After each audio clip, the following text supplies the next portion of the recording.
Salam Indonesia, salam Nusantara.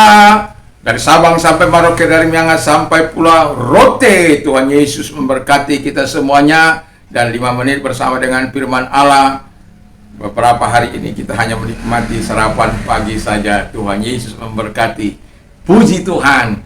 Mari kita berdoa. Terima kasih Tuhan, karena kami mau kuat di dalam Tuhan, di dalam kekuatan kuasa-Mu. Dalam nama Yesus kami bersyukur dan berdoa. Haleluya. Amin.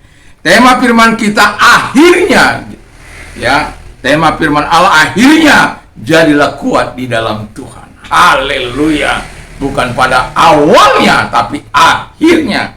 Dalam Efesus 6 ayat yang ke-10 demikian firman Allah, akhirnya hendaklah kamu kuat di dalam Tuhan, di dalam kekuatan kuasanya. Ini adalah perlengkapan senjata rohani. Sebelum kita maju kepada perlengkapan senjata rohani, ayat ini mengatakan pada akhirnya hendaklah kamu kuat di dalam Tuhan. Jadi siapapun kita, orang percaya yang bagaimanapun kita, Tuhan mau yang pada akhirnya, sebelum kita dipanggil oleh Tuhan, pada akhirnya kita tetap hidup dalam kekuatan Tuhan. Jadi kuatlah di dalam Tuhan. Yang pertama untuk kita bisa kuat di dalam Tuhan, satu adalah hidup di dalam kuasa itu sendiri. Jadi kalau kita mau kuat dalam Tuhan, nggak mungkin kita hidup dalam kuasa yang lain. Kita harus hidup dalam kuasa Tuhan itu yang sudah Tuhan anugerahkan, yang sudah Tuhan beri kepada orang-orang yang percaya kepadanya. Masih ingat bahwa sebanyak orang yang percaya kepadanya diberinya kuasa untuk menjadi anak-anak Allah.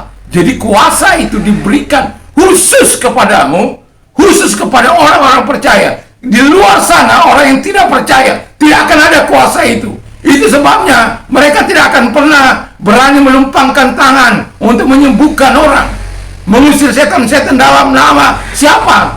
Hanya dalam nama Yesus. Dan setan keluar. Itulah sebabnya kita harus hidup dalam kuasa itu. Yang kedua, hidup dalam iman. Jadi kalau kita mau kuat di dalam Tuhan, pada akhirnya kata firman Allah, kita harus hidup dalam iman.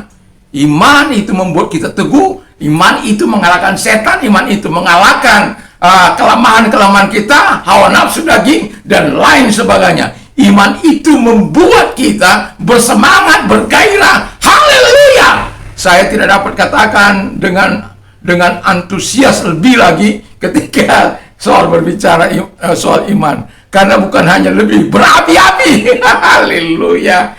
Ya, puji nama Tuhan. Indah memang kalau berbicara soal iman.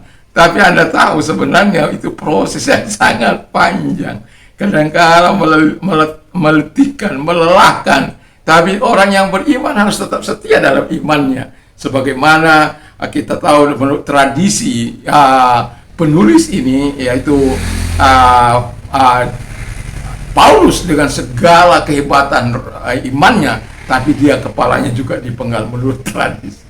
Jadi iman kita selama Tuhan masih percayakan kepada kita, pada akhirnya kita harus menyerahkan hidup ini. Iman itulah mengalahkan. Itu sebabnya dia berkata, aku telah memelihara iman, aku telah mengakhiri pertandingan, dan aku telah menjaga imanku. Haleluya! Dan aku telah mengikuti perlombaan dan sampai kepada garis finish. Dan itulah orang-orang beriman. Dan yang ketiga ialah hidup bergantung kepada Yesus. Jadi kalau Alkitab katakan finally be strong in the Lord, jadilah kuat di dalam Tuhan, engkau harus hidup bergantung sepenuhnya kepada Tuhan. Tidak bisa dengan mengandalkan kekuatanmu, hikmatmu, kecerdasanmu, kepintaranmu, dan lain sebagainya. Hanya karena Tuhan. Mari kita tunduk kepala dan kita berdoa. Pada akhirnya jadilah kuat dalam Tuhan untuk memberikan kemuliaan bagi Tuhan. Mari kita tunduk kepala dan kita berdoa. Terima kasih Tuhan, kami mau hidup untuk memuliakan Tuhan. Kami mau hidup kuat di dalam Tuhan. Di dalam nama Yesus kami bersyukur dan berdoa.